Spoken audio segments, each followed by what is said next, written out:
Joining us now is criminal defense attorney John W. Day. John, thanks for joining us. Thanks for having me. Your reaction to the fact that we have partial verdicts and nothing, but not a complete verdict so far? So we don't know obviously what the verdicts are, but I know that if I was a prosecutor, I'd be sleeping pretty well tonight, because the charge that the jury apparently is hung on or split on is the RICO charge, what we call a racketeering charge. It was the most complicated charge for this jury to understand.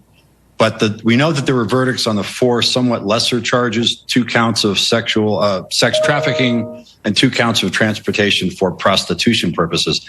It would be unusual in my mind if the jury found Diddy not guilty on those 4, but then hung on the RICO charge, because those 4 were sort of low-hanging fruit. They were a little bit easier to comprehend if you were on that jury. So I think what's going to happen tonight is the judge is hoping that the jurors will go home, get a good night's sleep, come back in the morning, give it another shot, and try to get a unanimous verdict, whether it's an acquittal or guilty, on the RICO charge. What makes it so difficult, that charge? Is it simply because it's so complicated?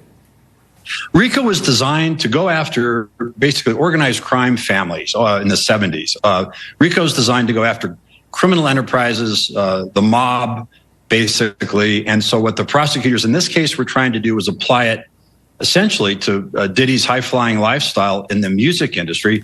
They had to establish in the minds of the jurors that this was a criminal enterprise, a criminal business enterprise that Diddy was the mastermind of, and he was using his associates as form of like business partners and underlings and employees to further his criminal ends, and basically to help him achieve these goals of these crazy freak off the parties, the whole lifestyle. The prosecutors had to convince the jury that that was essentially the equivalent of a business enterprise. And it's a difficult thing even for experienced lawyers to try to wrap their minds around. So I think the jury, I'm not surprised that the jury had some trouble with that. And defense, do they have something to be optimistic about with how this situation is unfolding? Well, again, we don't know exactly what the outcome is going to be, but if you're the defense, I think at this point you're hopeful that the jury will continue to hang on that RICO charge. In other words, the judge may have to declare a mistrial, but at the end of the day, he may wind up being found guilty of those lesser 4 charges. The defense had a really tough time. They didn't present any witnesses, which they didn't have to.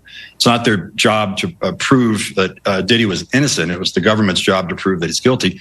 But they also didn't put Diddy on the stand. I think the jurors, after so much testimony, so many weeks of testimony, in their minds, they're wondering, how is the defense going to counteract that? And at the end of the day, the defense did not put on a case. And even though they didn't have to, in the minds of jurors, that can be difficult. Okay, John, thank you very much for joining us. We appreciate it.